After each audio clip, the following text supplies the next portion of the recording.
We're now recording on channel 1. This is channel 1, and it is a continuation of the Apollo 7 shot from the other side of the tape. The other side of the tape was the takeoff, recorded from television, and this will be the drop down into the sea, or at least I suppose it is, on 22nd October 68. Apollo 7 coming up on this channel shortly. Apollo 7 spacecraft has splashed down in the Atlantic after its 11-day flight. It came down out of sight of the recovery fleet, but communications have just been established. 2 helicopters have reported intermittent signals from the spacecraft. A police spokesman at Lewis in Sussex has said 18 miles from the aircraft carrier Essex waiting to receive it. Not too bad really after this enormous 11-day flight. But still, one can fairly say it has been a slightly untidy ending, and this may well call forth some more of those vigorous comments from Wally Schirra, to which we're getting very used now. The one very slight point of anxiety remaining is that we've not been reassured that they've arrived on the sea in perfect health. Communications still aren't very good. There's no real reason to think that they aren't happy and safe in their spacecraft, though they are certain to be uncomfortable in it, wallowing about in the sea. This is the period that all the astronauts dislike most. It may well be they'll have resort to their seasickness pills. However, the frogmen are now descending and putting in position the flotation gear around the spacecraft, and it'll only be a matter of time now before both the astronauts and the spacecraft are fished out of the water and got back onto the deck of the USS Essex. From there, they're due to be flown back to Cape Kennedy, and that, I suspect, is the last we shall hear or see of the astronauts for perhaps a week, maybe 10 days. At the moment, we're being told there's to be no news conference with them until a long period of debriefing, which will undoubtedly mean discussions about the relationships that have been established between the spacecraft and the ground, not entirely happy relationships during some of this mission. But as against that very minor point, this really has been a most fantastic flight. I'm sure that everybody, both at Cape Kennedy and at Houston, must be absolutely delighted with the performance of Apollo 7. All it now seems is set, or will be set, for an even more exciting flight in the middle of December 20 in fact, 20 or 21. Apollo 8 is due to go up, and it seems almost certain that they will at least decide to send 3 men up to lift. One of these broadcasts produced unsatisfactory results. With a still camera, they produced what were described as superb photographs of terrain and weather. As a matter of fact, they had a great opportunity to study a hurricane in the Caribbean. The engine of their command and service module, essential for coming out of lunar orbit and Earth re-entry, was fired 7 different times, and a little while from now, it will be fired for the 8th time for the re-entry. A slight pause, then that familiar phrase. 10, 9, 8, 7, 6. 5, 4, 3, 2, 1.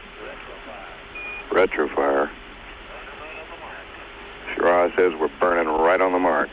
And right on the mark it was. There were some anxious moments while the US Navy tracked down the spaceship as she floated on the grey waves of the Caribbean. But as Professor Gregory Toccati, head of the Department of Aeronautics and Space Technology at London's City University, has been telling me, the flight was a complete success. Until 1948, Professor Toccati was one of Russia's top rocket men and was instrumental in the Soviet decision to start exploration in space. And so I asked him today, what had the American flight of Apollo 7 proved? They proved, first of all, that the shortcomings of Apollo 1, which killed the 3 astronauts, have now been overcome successfully. It proves that the Apollo 7 spaceship is now reliable. All systems work. Little shortcomings, you know, cold and so on. These will be dealt with very quickly. All in all, everything works wonderfully. What tests have they been carrying out during their 10.5 days?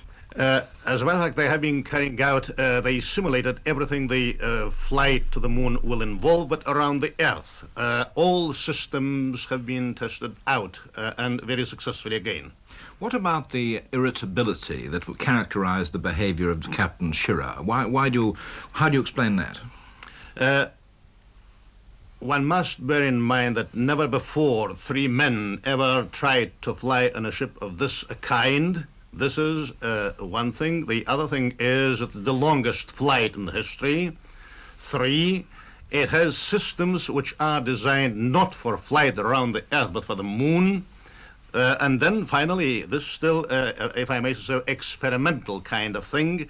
And there are little things which did not work properly, but they are little things. They will be put right. Now there's talk of the whole Apollo program now being speeded up. What schedule do you put now on the Apollo program? I should imagine I still have formally one schedule only, December, March, and then after that the 4th flight to the moon. But now I cannot exclude the possibility of going around the moon in December. Probably a little later, but the second, certainly the 3rd flight will be around the moon. Round the moon in December or... in March. In March. And then? And then after that, landing on the moon. Landing on the moon. Flights to the moon seem now a virtual certainty. If you're anything like me, you regard the prospect with no great enthusiasm. But think of our young people, to whom moon flights may well become a matter of routine. Charles Stokes talked to some English youngsters at their comprehensive school this morning as Walter Schirra and his colleagues were returning to Earth. I think the age when the moon is regarded as something sort of far away and beyond the reach of man, you know, it's gone. I'd rather go down to the bottom of the sea. I think it's much more interesting down there. In 10 years' time, would you like, say, to go to the moon rather than to go to Australia or Canada or something like that for a trip? Well, I wouldn't think so, because I'm rather a gregarious person. It's rather a lonely place, isn't it? Are you frightened at the idea of going to the moon? Yes, I am. Why? Well, because of the sort of physical dangers involved in getting up there and whatnot. I disagree with it entirely, because I think it's a great waste of money, really. It is possible, I think, in about another 20 years, but open to public, that will take longer, because people have to get the idea of it, and they'll still have psychological effects, you see. What fascinates you about it most? When you're young, you look at the moon, it's a full moon, and you look at it and you admire it, you know, and you think, well, you know, it's really fantastic, you know, wonder what it was like. And then you're there. Well, a young man like that will be pretty soon now.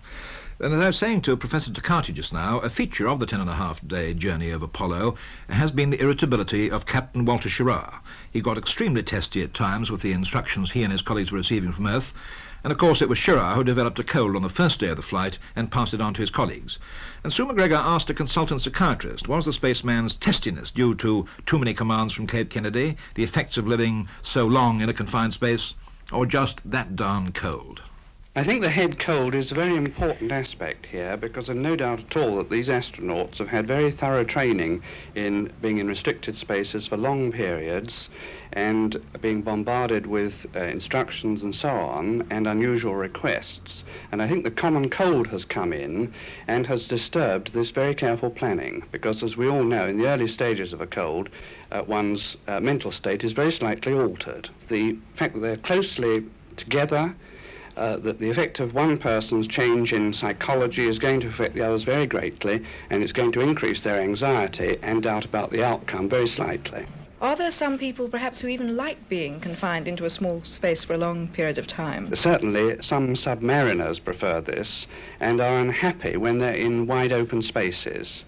And Eskimos too, perhaps? Yes, indeed. Yes, their whole winter is spent in such confined conditions. If they could find an Eskimo submariner, would he perhaps be the most suitable astronaut of the future?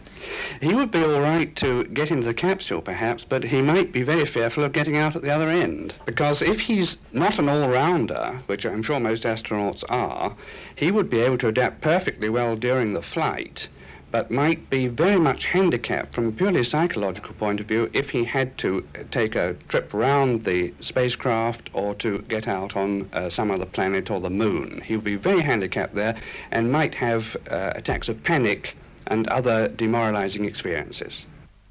Well, I don't know about Eskimos, but we've just heard that the Apollo men are back on the carrier Essex. Let's hear the American radio report.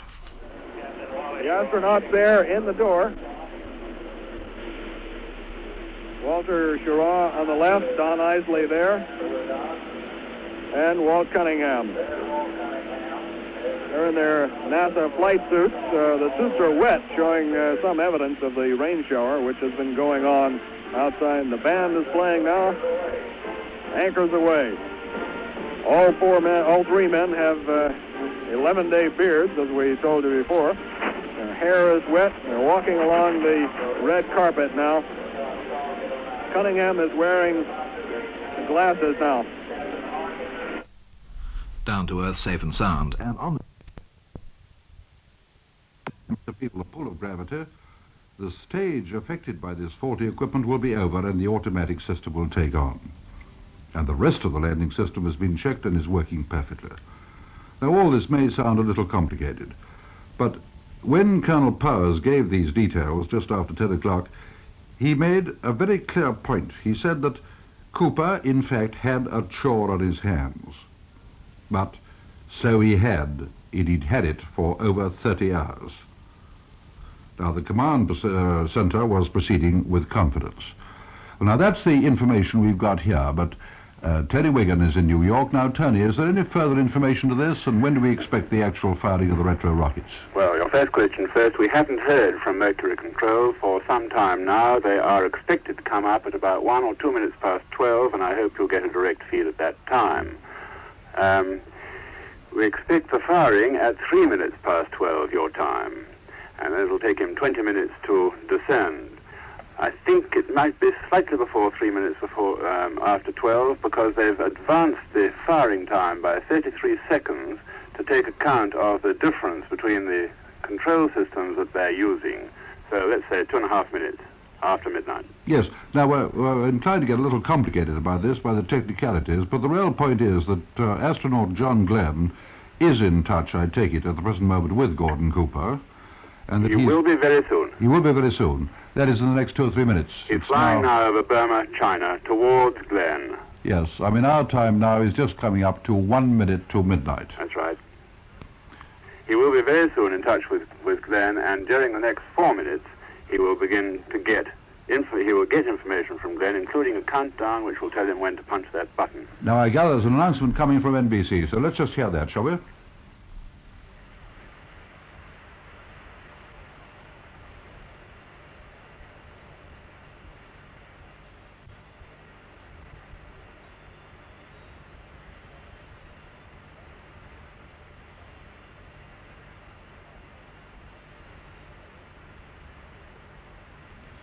And I think at the present moment we're just waiting for Colonel Powers, Shorty Powers from Mercury Control, and we've just got a short pause before it, so I think if we all stand by and wait for the announcement from Mercury Control as to the next movement. Time that the inverters, which supply electrical power to his attitude control system, that is the automatic attitude control system, are both inoperative, both the primary and the alternate.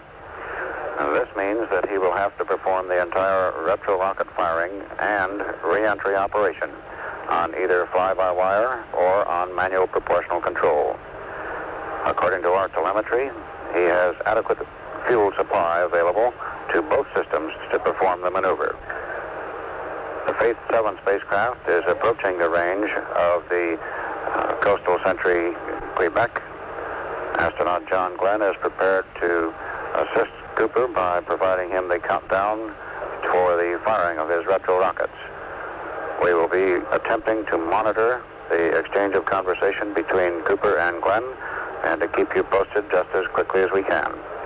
This is Mercury Control with 33 hours and 56 minutes of the manned orbital space flight of Faith 7 now done.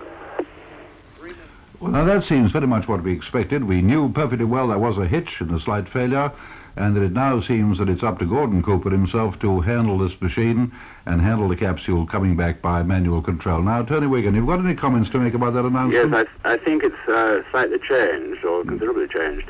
What he was going to have to do was to do the first 8 minutes himself. He's now got to get right down to sea level on his own. Flying by wire means, in fact, looking after the navigation of his craft himself. It seems, from what I heard, that both the electrical systems for automatic control are out, and therefore there won't be the break that you and I thought that there would be when automatic would take over after he got a little way into the atmosphere. Well, yes, now of we've course. got 2 minutes to go before he should fire, John, and he is on his own, looking after his own descent. You know, these are obviously anxious moments. I mean, it's the actual lift-off, and it's also the re-entry, which is anxiety. But these characters have been trained, have they not, for this very sort of emergency? Oh, indeed, yes. And one of the previous astronauts made a safe landing under manual control. Yes. There's no real anxiety, I think, about this. The problem is whether coming in under manual control he'll be able to make an accurate landing. Recovery may take a bit longer, and so forth. All right, Teddy. Well, what I suggest is we go back now. As you say, there's only a few seconds to go, or a moment or two to go, before we have some more. So let's go back and hear what the broadcast is from Mercury Control or from NBC. On their own telemetry circuits, John Glenn will ask Gordon Cooper to confirm the firing of these 3 rockets. It takes 15 seconds to fire them. Here's Mercury Control. Astronaut Glenn is in contact with astronaut Cooper. Cooper sounds confident and readily understands all of the instructions he's receiving. We have about 45 seconds till retro fire. That's the latest word from Mercury Control. Here it is. Here's the 4, 3, 2, 1. We have counted down the firing of the retro rockets, and we'll have to await now until Gordon Cooper confirms to us that he feels the retro rockets firing.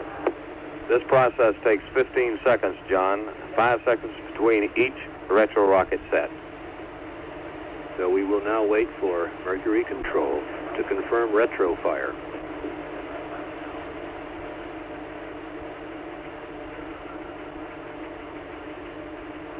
I stand corrected. This is Mercury Control. The earlier countdown was to establish firmly his attitude control.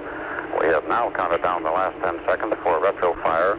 Astronaut John Glenn indicates on board the Coastal Sentry Quebec that he has an indication of retro. We are standing by for Cooper's signal.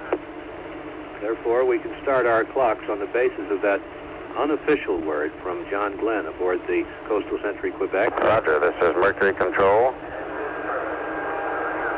John Glenn has reported that his instrumentation on board the ship indicates that Cooper had his retro firing attitude perfect, and we have confirmed the firing of the retro rockets. I say again, this is Mercury Control. The retro rockets on the Fate 7 spacecraft have fired.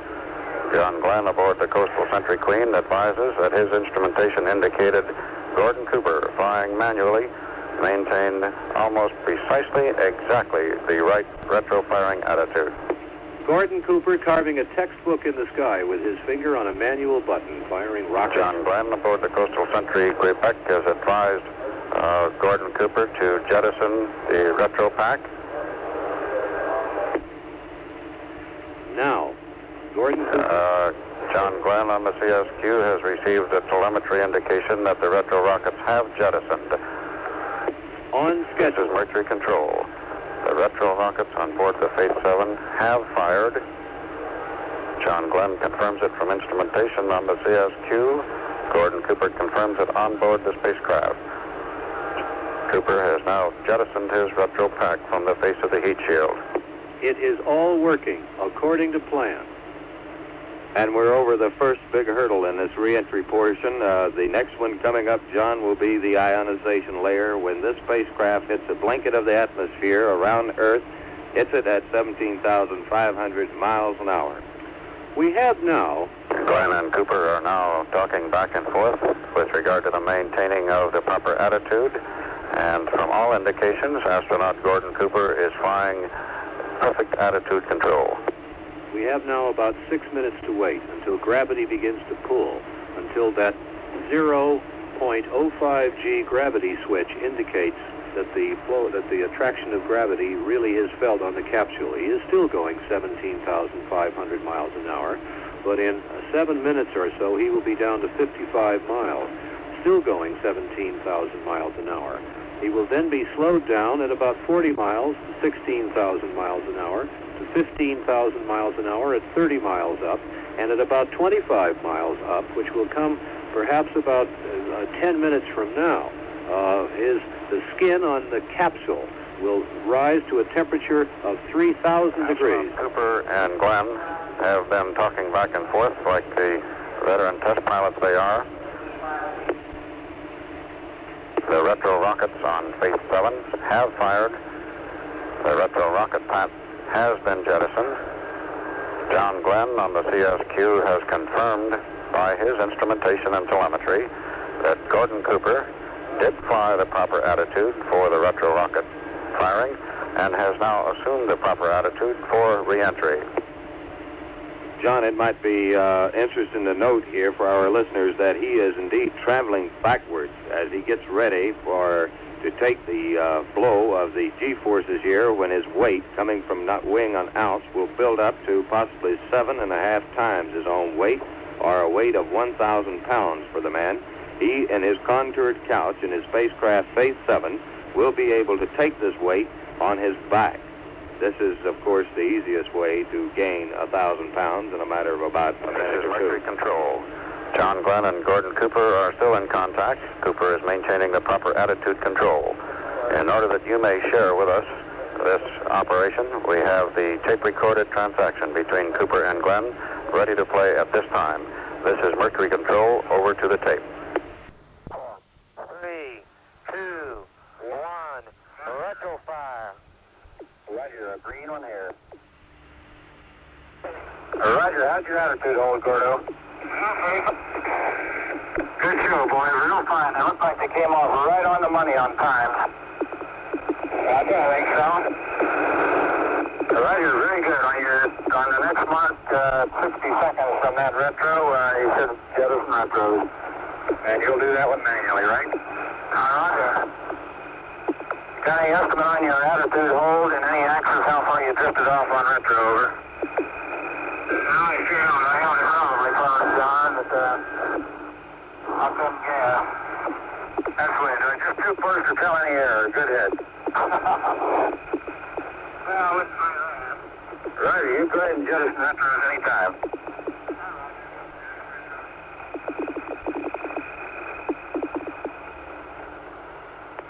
And off they go. Roger. We have your signal. I got it. Okay, dealer's choice in re-entry here, 5-wire manual. I think you said, what would you say? You're coming back in 5-wire?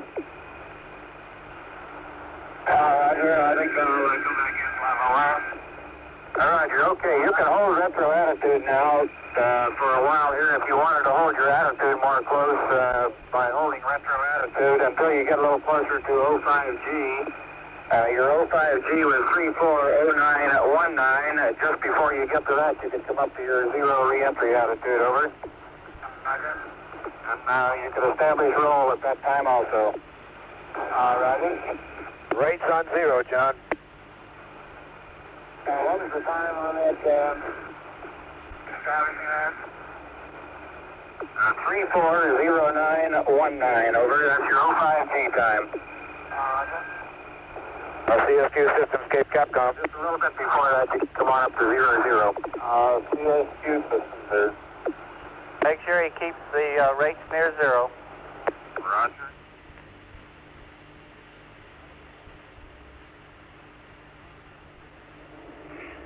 Gordon Cooper is now 11 minutes to splash. He is in the position of maximum G at about now. A few minutes ago, the 05G switch would have turned on had it been operating properly.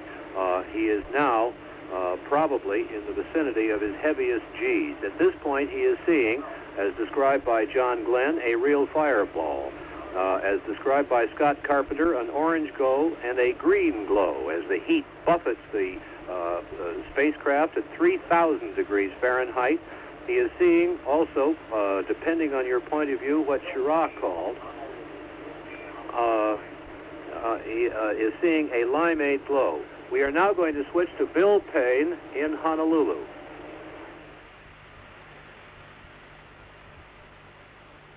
No transmission now. They're getting ready on the Kearsarge. You can count on that. They're trying to get ready to prepare a proper Navy reception for the first Air Force man into space.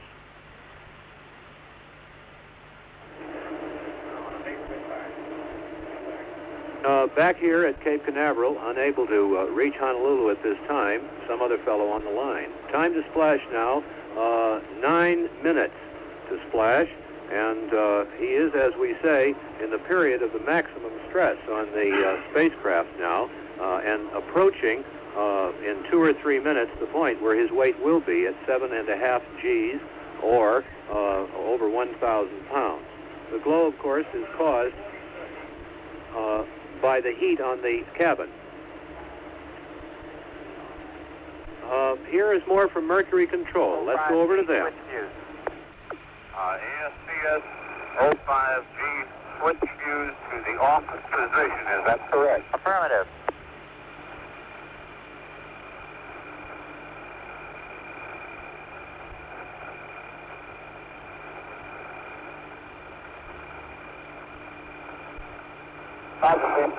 Confirm ASCS 05G switch fuse to the off position. Over. Roger. 05G switch fuse to the off position. Roger. Roger.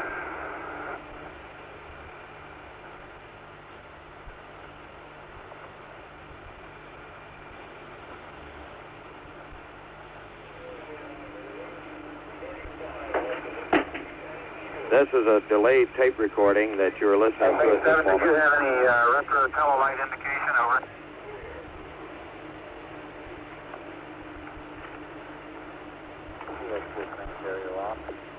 This is a conversation between astronaut L. Gordon Cooper and his spacecraft Phase 7, and astronaut Frank Blair. Go ahead. Look real good. He said he held them very close, very tight. They were right on time on our mark here. Tony Wigan. Hello, We've John. been listening to this, and it seems wonderful to be able to hear the voices of John Glenn talking to Gordon Cooper. But what about the conditions at which you expect that he's going to land now? Are they bad conditions or good conditions? Well, the weather's been deteriorating slightly in the recovery area near Midway. It's still described as good, but we had some indications of showers recently, which could mean that it might be difficult to spot the spacecraft as it comes down the last few thousand feet. The waves are 5 to 6 feet high, which, although not unexpected, could give Cooper rather a rough, choppy wait for the rescue team, which comes to fish him out. 1,000 feet. And the answer was yes, it's off the peg. This means that Phase 7, with Gordon Cooper on board, is now beneath 100,000 feet, and we have just received a bulletin that the drogue parachute has deployed. The drogue parachute has deployed. That means he is below 41,000 feet. He may have sent it out manually. It would open automatically at 21,000. And he's standing by for the most beautiful sight to him of this flight, and that is the opening of the main parachute. This should be coming up at 10,000 feet. A moment ago, he was at 80,000 feet. 19 seconds later, he was at 55,000 feet. 20 seconds after that, he was at 45,000 feet. Then 35,000 feet. Well, now, Tony, it seems that he's through the worst now. What about these parachutes? Are there these drogue parachutes and so on? The drogue is really a guiding parachute which holds the spacecraft steady, and at about 10,000 feet, the main parachute is supposed to open when he's still traveling at about 170 miles an hour. That slows him down for the last 10,000 feet of drop, and he hits the water at 20 miles an hour. And as far as you can gather from what we've heard, that he's over the worst, he's through the worst of the barrier, that the fireball is now over as far as he's concerned, the drogue is open, and we're now waiting to see the main chute to open so that he comes down in the area expected. Is that right? Quite correct. All right? Absolutely right, John. Good. Right, we'll go over and listen again to NBC. Right. That his attitude control system fuel has been dumped. That is the residual fuel, and this is a normal procedure. All according to schedule. Gordon Cooper has just reported he has a good main chute. The main parachute has deployed. The main parachute on Fate 7 has deployed, confirmed by Gordon Cooper. He confirms that his landing impact bag has been deployed. Everything on this re-entry and landing is going just like clockwork. He has started his Sarah and his Super Sarah beacons. They are radar beacons on which aircraft and other radar operations can. This is Mercury Control. Gordon Cooper now is below 10,000 feet in his spacecraft, hanging beneath the red and white 63-foot ring sail parachute. He is beneath 10,000 feet, coming down toward the sea.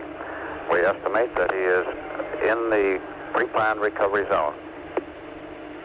The book calls him to land in about 4.5 minutes from now, or 3.5 minutes from now. He is that close to the whole flight plan, even though he overcame those difficulties. This is Mercury Control. Contact is still established between Scott Carpenter at Hawaii and Gordon Cooper in Fate 7, now well below 10,000 feet, hanging from his parachute. Kearsarge reports the parachute in sight. The USS Kearsarge, the aircraft carrier Kearsarge in the prime recovery zone, has just sent a bulletin in that they have that parachute in sight. This is Mercury Control. And I regret I raised my voice that time, but it was the first note we'd had in here, and I thought that several others who are standing by tensely might want to hear that. This is Mercury Control. The prime recovery carrier, the USS Kearsarge, has the parachute in sight. The pulse rate at Cape Canaveral has just gone down. You know, John, I can't help but think with him inside of the Kearsarge at this moment how Wally Schirra must feel. Wally landed within 4.5 miles. They are able to sight him, so that means that he is pretty close to the Kearsarge also, and he did it all himself by flying by the seat of his pants. This is a story that may be repeated in various military messes, in various mess halls here at Cape Canaveral for a long, long time. That coming out of the longest flight yet.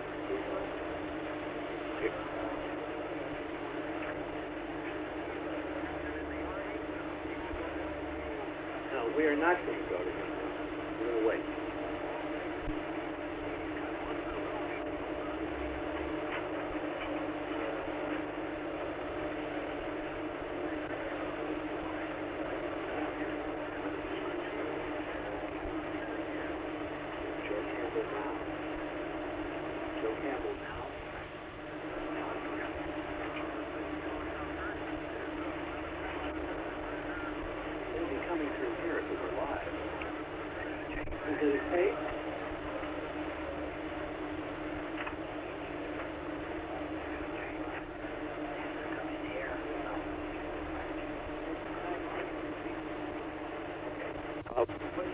How far away did... Here's the Kearsarge. Coronado, California. All the excitement here is something fierce. We have 3 helicopters, a standby one, number 53, flown by Lieutenant J.G. Gene Fogarty. He's from Morristown, Pennsylvania. The co-pilot is Lieutenant J.G. Earl Rogers II. He's from Orlando, Florida. The choppers are moving around. Helos have voice communication with Gordo, so it looks as though in just a few moments now it's going to be impact, splash. We can still see very clearly the capsule swinging gently underneath the chute. The helicopters are directly underneath. Now the ship is swinging. We're heading toward the impact area. More and more the ship is swinging around to where it's going to be dead ahead. Right now it's off the port bow just a degree or so. I see about 358 degrees. We're swinging. Now the ship is heading directly for the point of impact. It's just a few hundred feet, it appears to be, from this point, off the water. The crew is dashing to the various sides of the ship to take a